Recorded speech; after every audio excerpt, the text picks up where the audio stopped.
So, how do Christians vote in a two-party system when neither party reflects my Christian values? Is Christian nationalism biblical?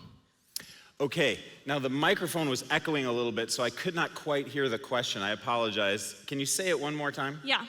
How do Christians vote in a two-party system when neither party reflects my Christian values? Is Christian nationalism biblical?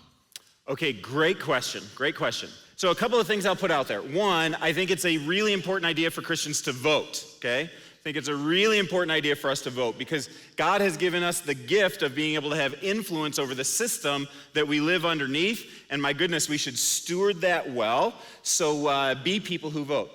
I do think that it's rare for us to find a candidate or a party where we can say 100% of the issues I agree with that candidate or with that party.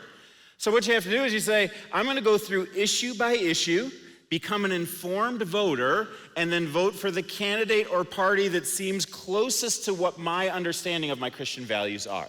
Now, the interesting thing is we got, 1,000 people who are here in this room, maybe 1,000 more who are online, and if you ask them, how would you vote issue by issue, we would get different answers from different Christians, and some of them very biblical, but in opposition to one another.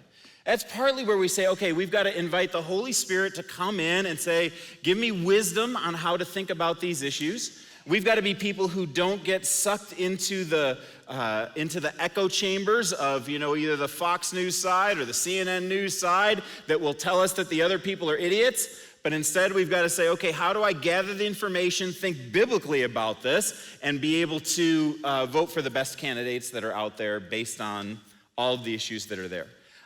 For me personally, I'm far more in the camp of think issue by issue, which takes a lot more work than thinking party by party.